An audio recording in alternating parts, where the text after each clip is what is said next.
Arahato Samma Sambuddhassa. Namo Tassa Bhagavato Arahato Samma Sambuddhassa. Buddhang Dhammang Sanghang Namassami.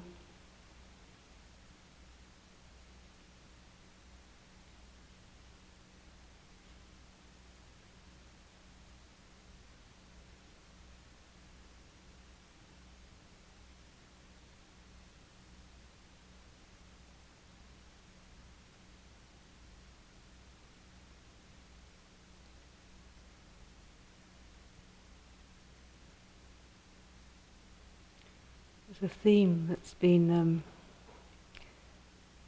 kind of popping into my mind repeatedly during the time of this retreat that it hasn't quite sort of popped enough to have made me feel ready to talk about it. However, this evening we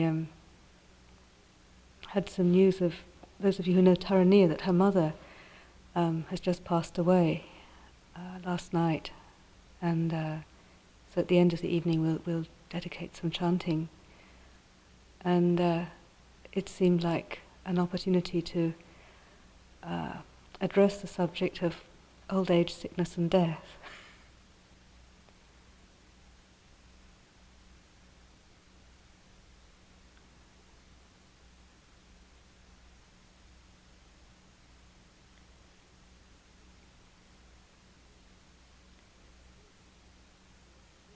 Practically every group that I've met with, there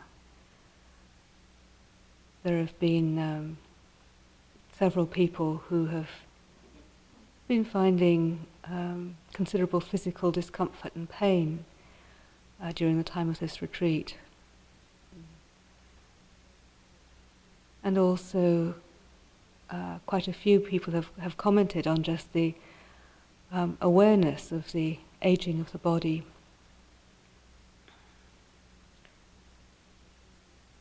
And I think when we're young, it's something we don't actually really want to think about. We don't really want to acknowledge that this is something that might happen to us. I certainly didn't want to. I didn't even want to grow out of childhood. I was very happy being 6, 7, 8, 9, 10, and then suddenly to find myself actually, physical changes happening and the body developing, I just really didn't want to know. I wanted to stay as a child, like Peter Pan. And the idea that one day I would get old was very distasteful. And our society actually doesn't really help, because there's a real emphasis on youth and vigour and beauty and physical fitness and strength, all of these things. And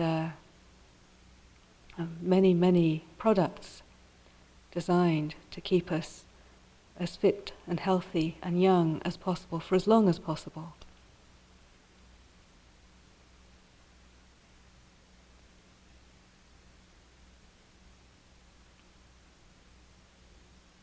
It's something we really admire, and we celebrate, sort of youth and vigour, strength. And I remember, it must be about 8 or 10 years ago, noticing a slight sense of anguish. I don't know if the two people I'm thinking about I was seeing together, but there were a couple of people who I'd always kind of seen as being particularly strong and vigorous. One was somebody who some of you may know of, someone called Trevor Leggett, who's someone who teaches Zen in the Buddhist Society summer school in England, and he was a black belt judo expert, and much of his teaching he uses examples from judo. And another was a good friend of the community, a woman who was incredibly fit and healthy, who used to kind of teach keep fit, and would walk very fast for miles and miles and miles. And almost at the same time, she developed ME and was suddenly sick and couldn't do all the things that she had been doing. And Trevor Leggett had various physical ailments, and he came to the summer school, and he had to have an attendant to kind of help him get around, and his eyesight was going, and he was suddenly an old man. And I remember just this feeling of, why can't they stay young? Why can't they remain fit and healthy? And a sense of sorrow to notice this change that was happening to them.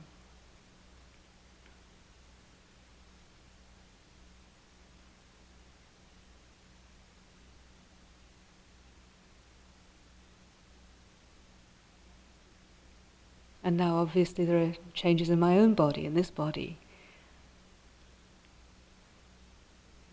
There's quite significant physical changes. And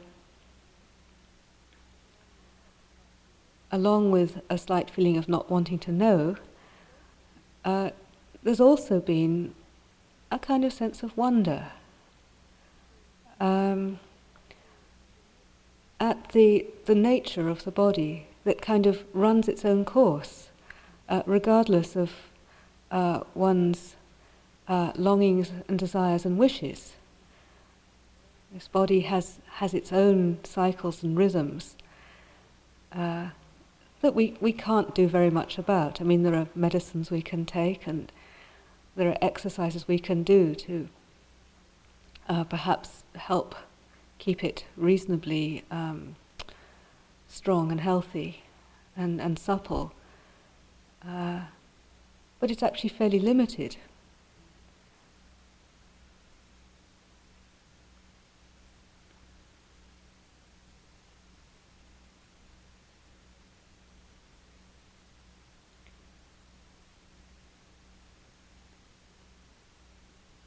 And this is something that many of you have commented on, just the awareness of aging.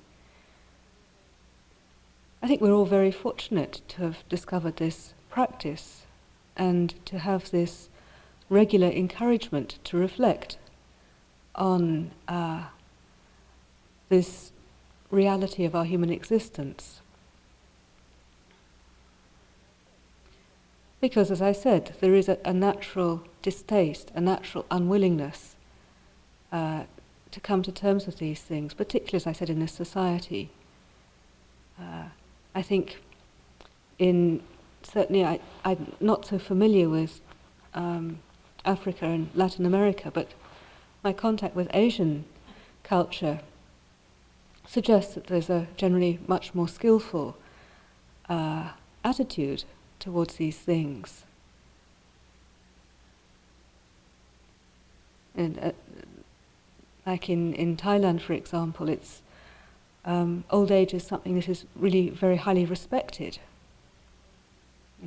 Older people are regarded as people who have more wisdom, more understanding, and young people are actually trained to show proper respect for the elderly.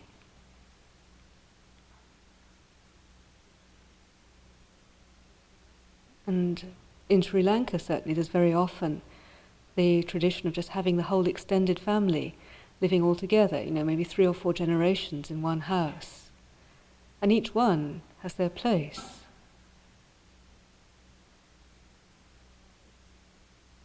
Old age isn't something to be ashamed of or looked down on in the way that it tends to be in Western culture.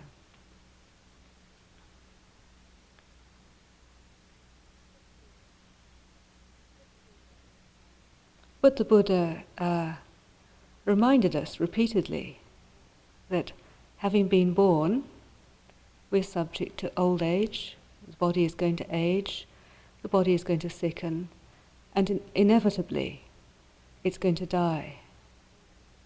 I mean, we might avoid old age, we might not get sick, but certainly there'll be the death of the body, sooner or later.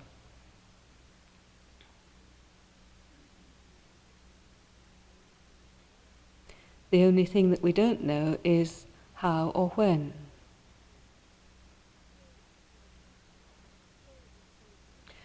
So it's very easy to imagine that maybe it won't happen, to live our lives as though it won't happen.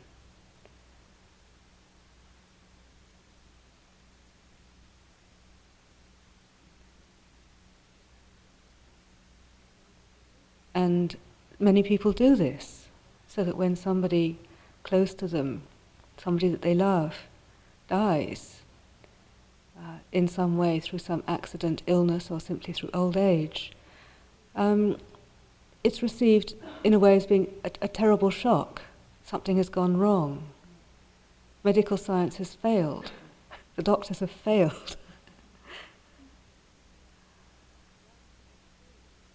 Rather than just seeing that this is what we can expect. The chant that Sister Tita Meda and I will do at the end of the evening for Tarania's mother is a verse from the Dhammapada, where it says something like, all conditions are transient.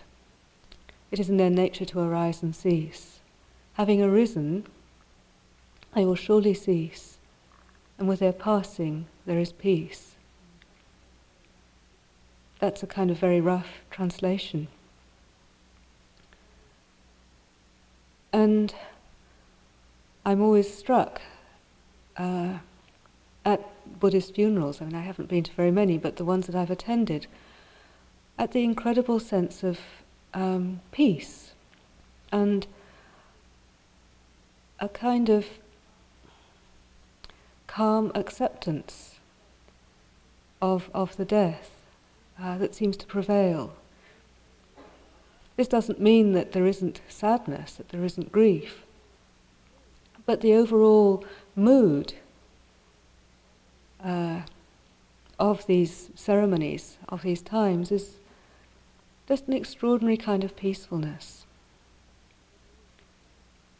And there's always the encouragement on such occasions just to contemplate our own mortality and to use it as a teaching. You know, that we often say that the final teaching of those who've died is just the very fact of their death. So rather than it being a disaster or a tragedy or a source of great anguish and regret, it's actually a time of a very rich time in terms of Dhamma.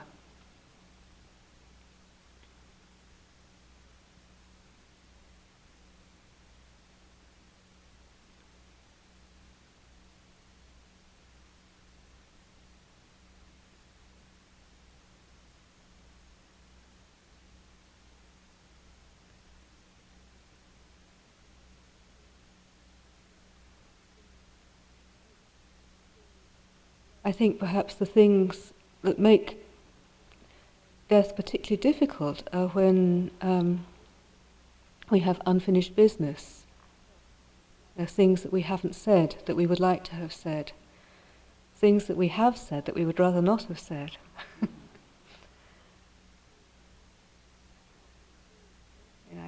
I can still notice a slight tinge of remorse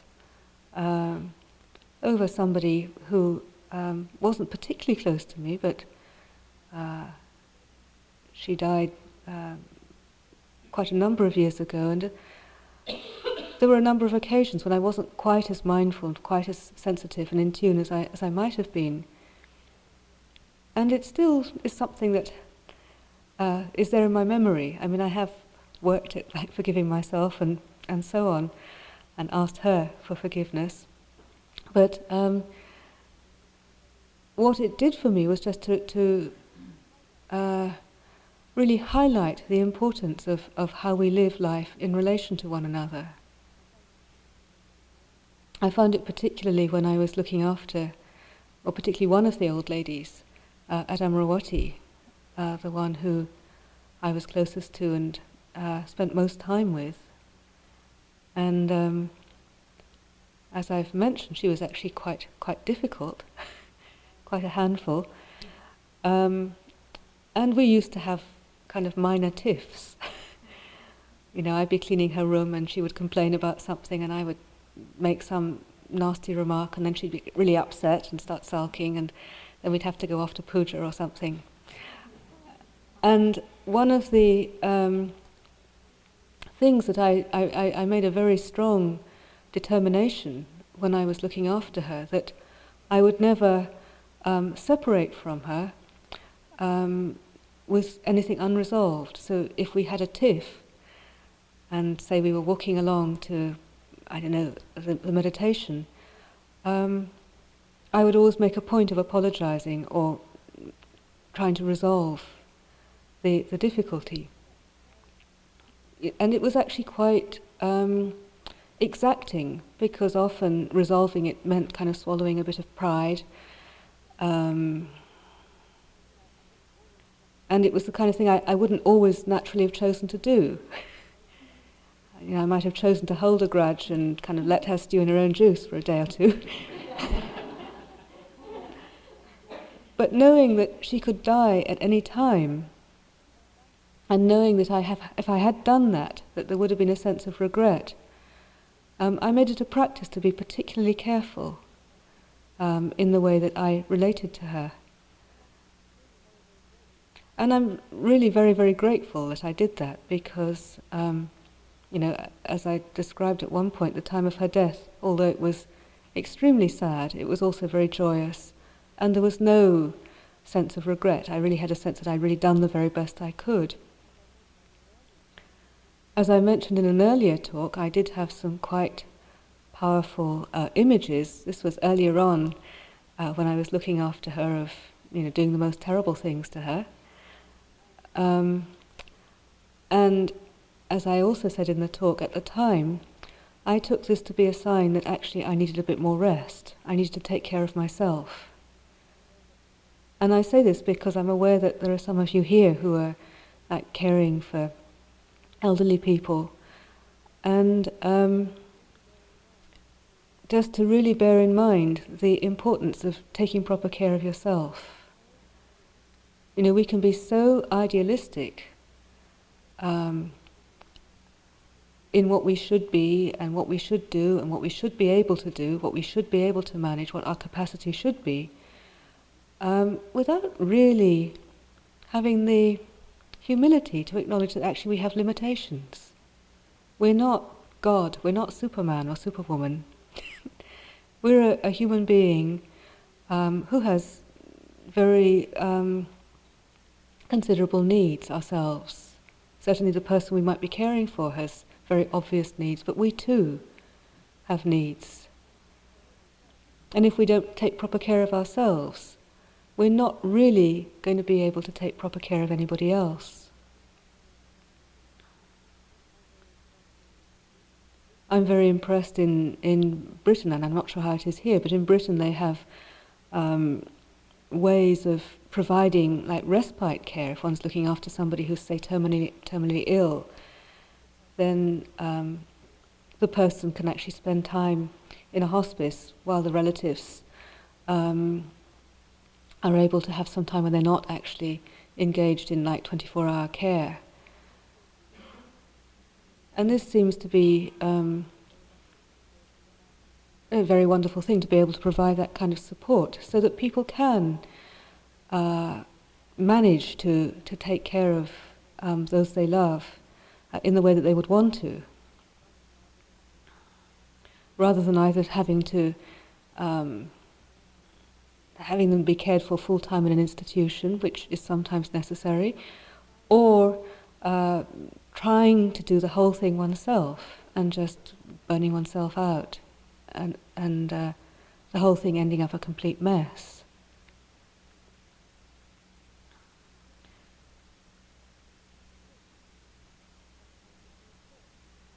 Sometimes there's no choice,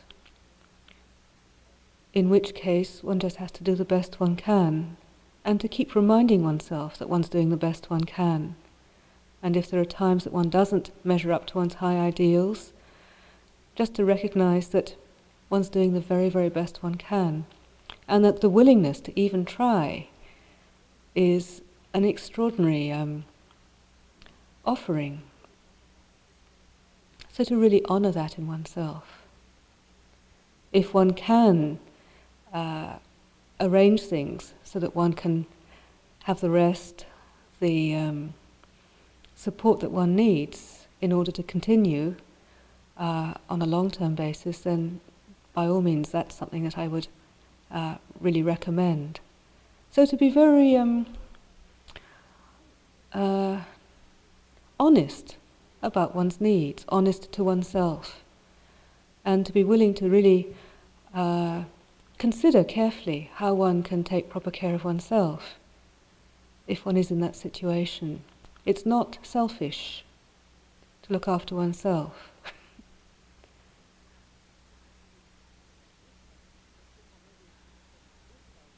Or maybe one could say it is selfish, but it's good to be selfish. There's different ways of putting this.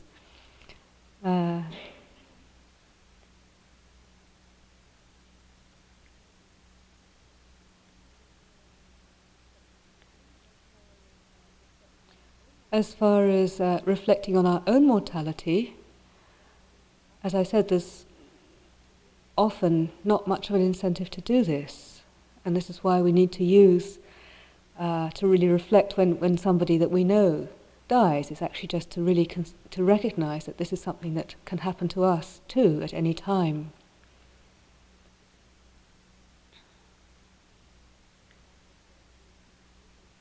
I had the extraordinary, I went on pilgrimage in India a couple of years ago, and this was, I'd just turned 50, and I decided that one thing that I would like to do to kind of mark that milestone, if you like, was to go to make a pilgrimage to the Buddhist holy places. I hadn't been particularly interested in doing that earlier on in my Buddhist life, just because it took me a while to really develop a sense of appreciation and devotion to the Buddha. You know, and but by the time I decided to go when a few years before. I was thinking it'd be good to go on pilgrimage, and I thought, well, when I'm 50, I'll go on pilgrimage. And so just about a month after my 50th birthday, I set off. And it was a very, very wonderful experience.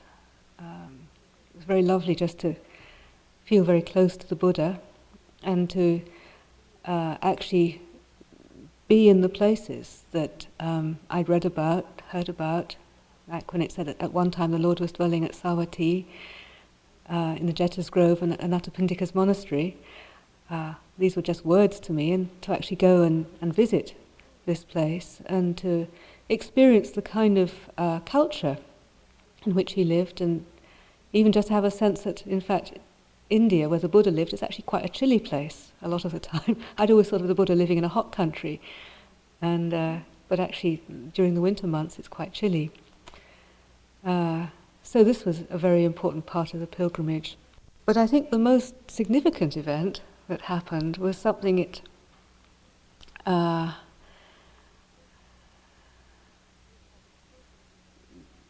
was quite extraordinary, and it involved a whole chain of coincidences. Like those of you who've travelled in India will know that things don't usually work out the way that you plan.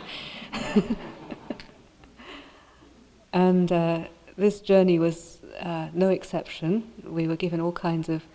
Well, we wanted to get to Lumbini, actually, and people were telling us about buses. There would be a luxury coach from Patna. So go to Patna, take a luxury coach to Lumbini. So we went to Patna, and they said, there's no luxury coach to Lumbini. What you want to do is to take a train to Varanasi, and from Varanasi to go to Gorakhpur, and from Gorakhpur to go to Lumbini. You'll get a bus. Anyway, we were kind of sent around a bit.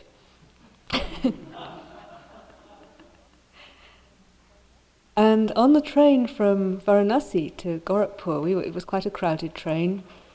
And at one point there were 3 seats vacant opposite us. I was travelling with a lay woman companion. And one of the ways that people reserve their seats on a train is to throw something through the window and onto an empty seat. And then they kind of, it can take quite a while to get onto a train in India. So this is what they do in order to reserve their seat. So three young men kind of tossed some exercise books or something through the window just opposite us. So my friend and I, we kind of put them on the seats and made sure that the seats were reserved for them. Because Indian trains can be quite crowded. Anyway, they got on and onto the train, and it set off, and they sat opposite us. And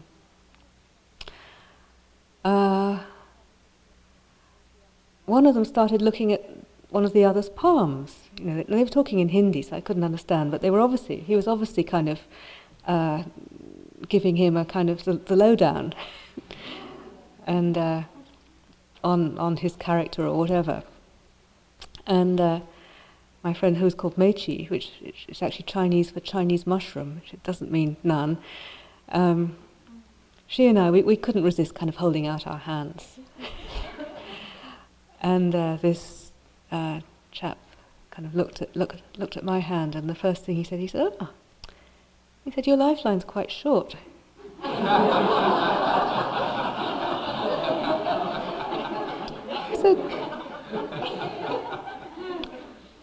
He said, "You'll probably live to about 50."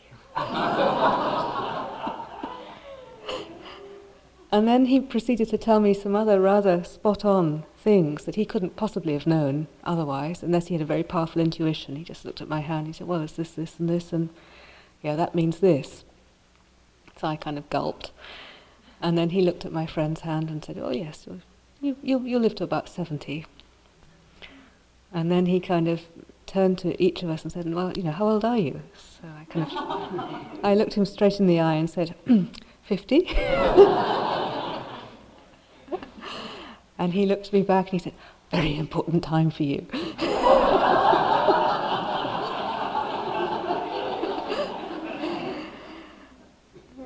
And, those kind of things, you can't ignore them.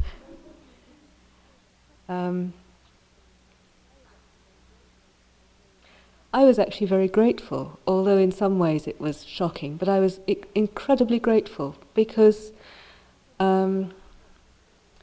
you take it with a pinch of salt. Well, I did. But it also brought a real sense of urgency into my practice. I thought, well, maybe I am going to die at 50. If I were to die at 50, from that time, I think I had about 9 more months before I was going to be 51. So I thought, well, if the time of my death does come, what will I regret not having done? So it really helped me kind of get my priorities straight. And there were certain kind of quite practical things that I wanted to do, which when I got back to England, I did, or began to do. There were other things to do with just how I lived my life. And one of them was to do with just like living life fully. This is what I emphasize a lot. Really using every moment, every experience that we have, even the unpleasant ones, as something that we can experience fully, that we can learn from. Another thing was just to be happy, to enjoy life. Doesn't mean that there isn't suffering from time to time, but to really try to avoid suffering unnecessarily seemed to me to be very important. And there were a few other things.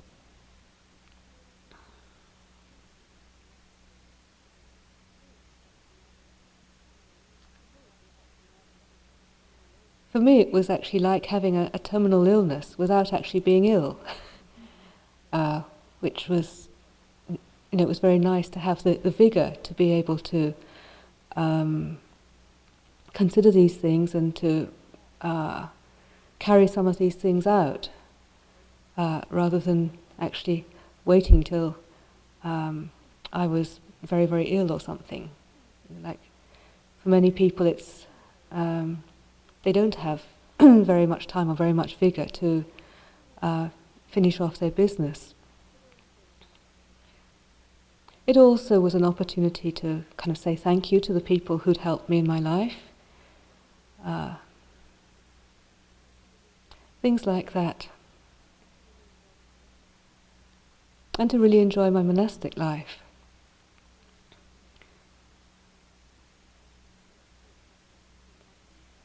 Interesting thing happened like about a month before, less than a month before I turned 51, was that I actually did get very ill and almost died.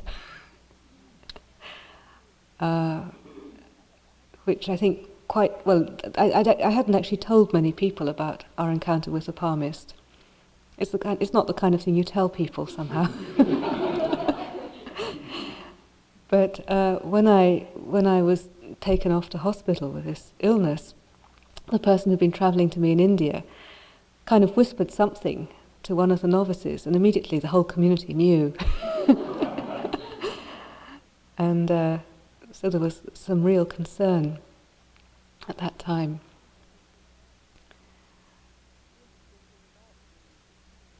The interesting thing about being incredibly ill like that is that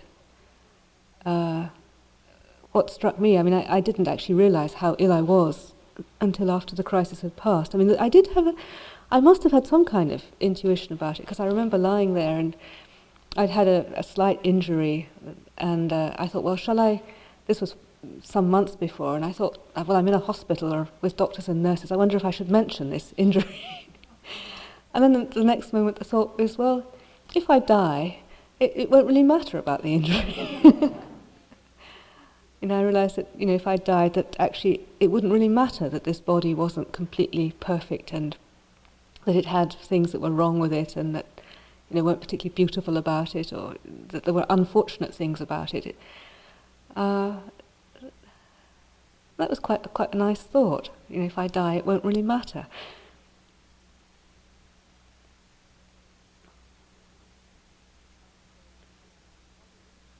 After, when I was recovering, I asked the sister who was with me in the hospital. I was just kind of curious to know, like when my mother, she's very intuitive, and she just happened to ring the monastery on the day I was taken off to hospital. I think the monk who answered the phone was actually quite put on the spot, because he knew I'd been taken to hospital. He knew I was pretty sick, and so of course he had to tell her, and she eventually kind of caught up with me in I went to several hospitals actually, and she eventually caught up with me in one of the hospitals, and Sister Tanya, suggested that the doctor come and have a word with her, and I said to Tanya, I said, well, what did the doctor say? And she said, well, it was actually I don't know if I should, it was actually a hemorrhage, a brain hemorrhage that I had, and the doctor said, well, there's a lot of bleeding, we don't know where it's coming from, it could be fatal. And when I heard this afterwards, I was actually quite shaken, to realise just how near the edge I'd been. So it was all in all, it was quite a powerful learning, powerful experience. And as I said, one of the things that really struck me was how easy it would have been just to slip away without even knowing. It just actually felt like nothing very much at all. And what I remember about the time was there's people coming and saying, do you know where you are? And somehow or other I knew each time, first of all it was King Edward's Hospital, and then it was St. Richard's Hospital, and then eventually it was Southampton Hospital. Do you know what day it is? It was Sunday. And then sort of in the wee small hours it began to get a bit hazy. Well, is it Sunday or is it Monday? And then I really blew everybody's mind. They said, do you know who the Prime Minister is? And I got that one right too.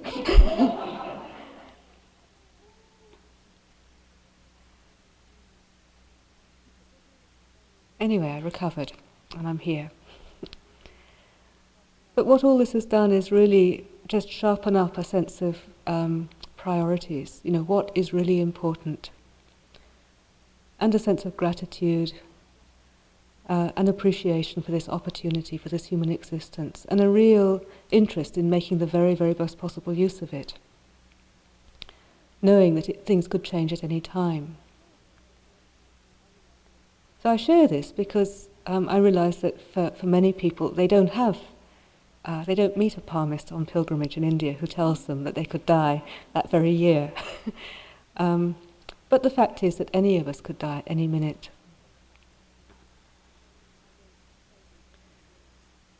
I don't say this to bring a sense of dread or worry, like I suppose if I hadn't been practicing when I met the palmist, it could have been quite damaging, perhaps.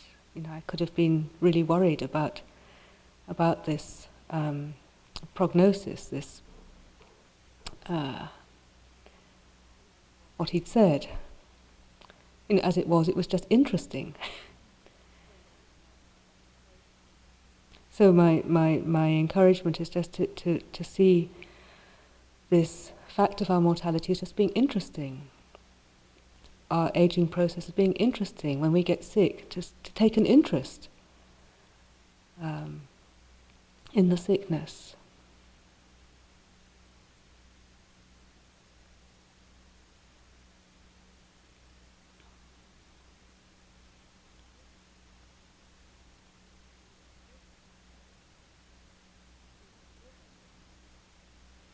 Even the Buddha got old, got sick on a number of occasions, and eventually died.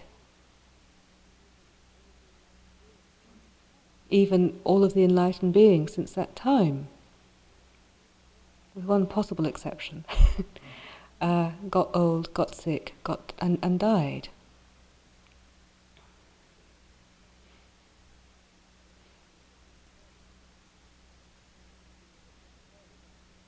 I was telling some of you the other day about a very touching description of the Buddha in his old age. And, how sort of painful his body was, and how he was very much aware that his faculties were failing. He couldn't see so well, hear so well. All of the senses weren't working so well. And he actually kind of talks about old age as something really sordid, maker of ugliness. Shame on you, sordid age, maker of ugliness. And just how, even if you live to 100 years, that you can't escape just the decay of the body. Just you can't escape it. And the eventual death, passing, dying of the body.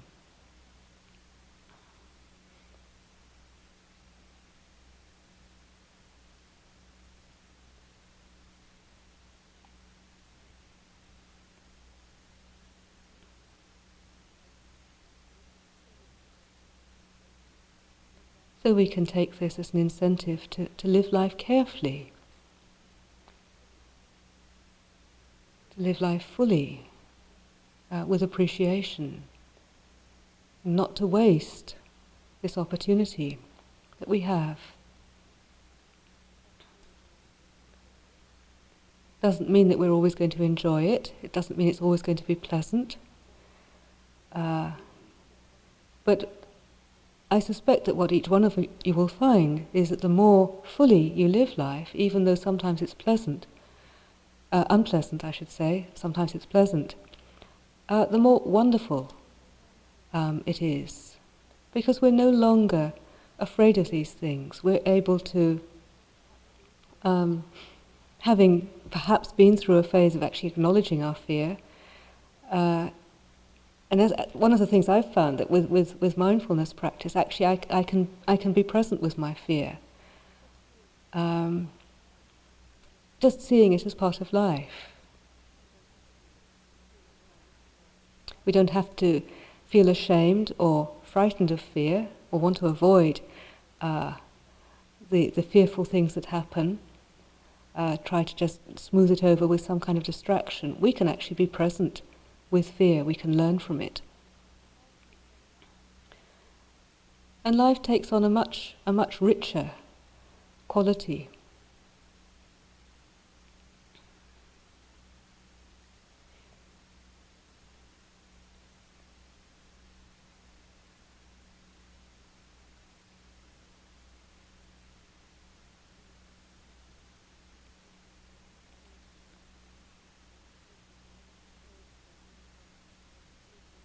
It also helps us to appreciate one another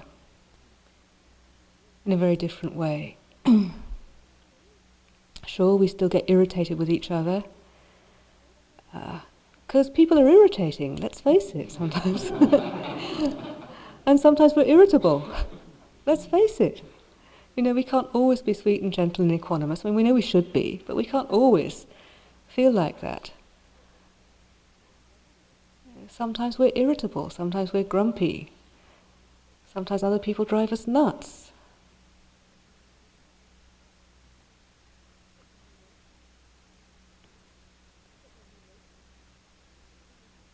But when we notice that we're irritable, we recognize that, like I have an expression, I sort of say things like, you better stay away from me, I'm very dangerous right now. You're just recognizing that we're irritable, recognizing that we could blow up, that we could say something unfortunate.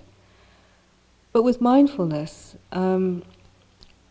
there's a kind of a resolution just to be a little bit more careful, a little bit careful. It's like a simile I like to use is like when you're driving, and when the traffic conditions or the weather conditions are very dangerous, you take extra care.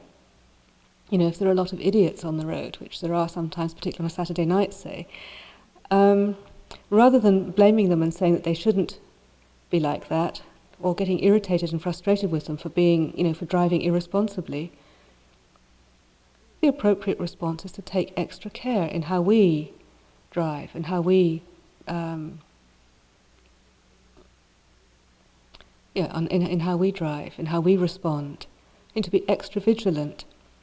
And in the same way, if we're feeling irritable, like if the conditions are such that we're feeling quite raw, or if we're with people who are particularly irritating, then what I find it helpful is just to see that as a kind of incentive to be particularly careful.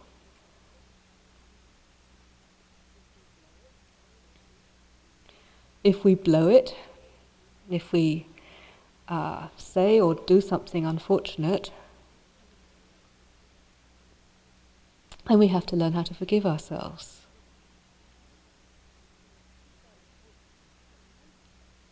This is quite important, in fact, because what can happen is if we blow it, if we behave in an unfortunate way, is that it can just increase our sense of fear that we'll do the same thing again, that we'll repeat the same mistake.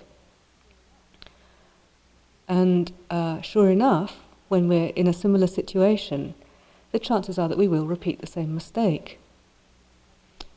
If we can actually forgive ourselves, make peace with whatever it is that has happened, then we come to a similar situation again, and rather than being fearful of repeating the same mistake, what I've found is that I'm much more able to just relax, to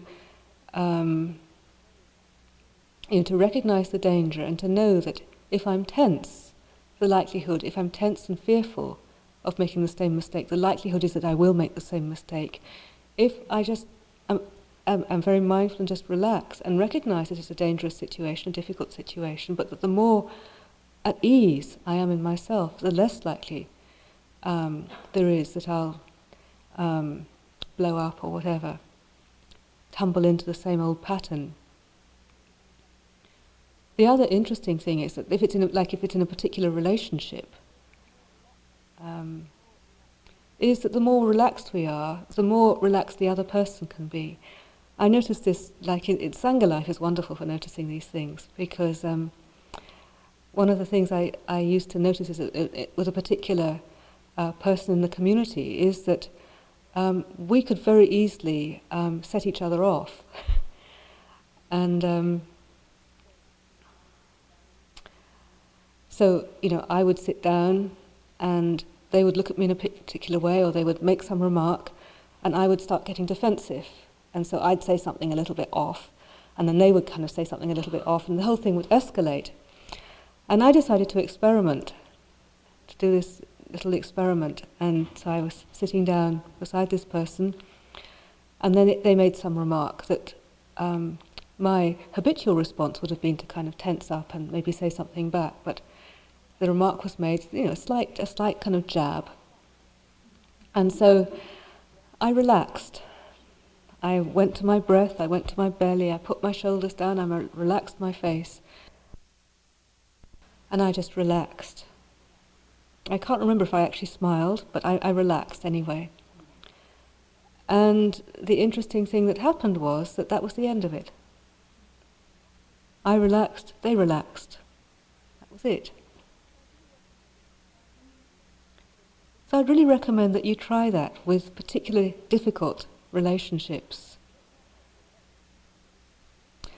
It might not work immediately, and they might kind of have another go at you, and so you might have to relax some more.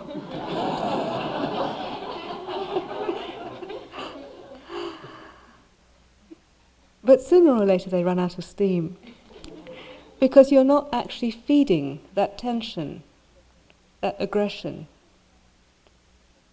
I think it's kind of based on a martial arts principle. I think martial arts work on the same kind of principle, where rather than responding aggressively to the aggressor, you kind of use that energy to throw them. I wasn't intending to throw this person, but to kind of like to disarm, to take the steam away. If for some reason it really doesn't work and they still remain hot and bothered and angry, at least you've maintained a sense of calm and equilibrium. At least you haven't got all fired up. At least you haven't tumbled into an angry, averse reaction.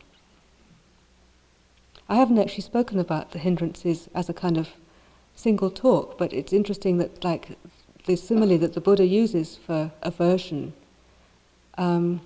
he said it's like being sick. If you're full of anger and aversion, it's like a disease. And so using, with this example, at least you haven't got the sickness. At least it hasn't contaminated you. You've been able to stay calm and even and healthy, inwardly healthy. We have to see it like a game, or like a skill, or like a craft, because we're not always going to succeed. As with any skill, it takes time. Sometimes we'll get it right, sometimes we'll get it spot on and we'll feel really good. And then, of course, the next time we fail. So, to see that it's a gradual practice. Practice makes perfect, little by little. Use these ways of encouraging yourself in developing this practice. But it's something I would really recommend, because you never know when it's going to be the last meeting. And it's really unfortunate if there have been angry words, we've hurt each other. And I'm sure all of you have experience of this, and all of you know how unfortunate it is. So this is a technique that perhaps will help to avoid repeating the same patterns.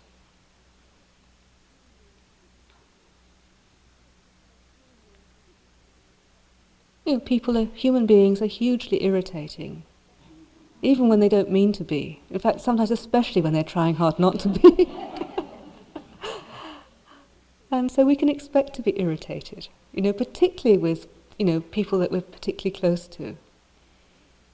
And so just to use our mindfulness practice in any way that we can to recognize when we're irritable, and either just to step right outside the situation if we can, take ourselves for a walk, sit among the trees, watch the squirrels, or if you're in a city, if you have, I don't know, I find talking to plants very helpful. If I have plants in my room, or arranging flowers, or just find something to do that you really enjoy doing, that will take you away from the tense, tight situation. If you can, and if you can't, then just do the very, very best you can. And be ready to think well of yourself for having done that, even if you fail. That was another of the things I decided to do when I nearly died, is to actually delight in my own goodness and to give up thinking I'm an awful person. I just saw what a kind of miserable pastime it was to keep blaming myself. I decided to actually enjoy this human life, this human being, and to see that it was good. There are good things it's done. And to make much of that.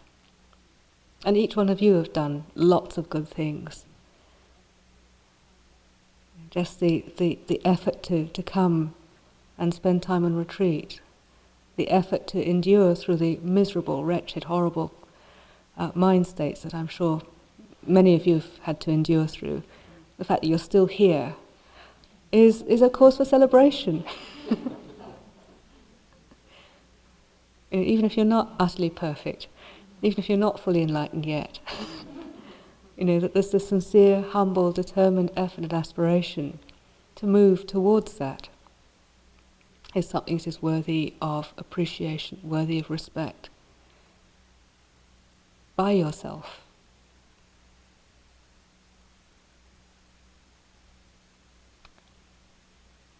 So I offer this for your reflection this evening.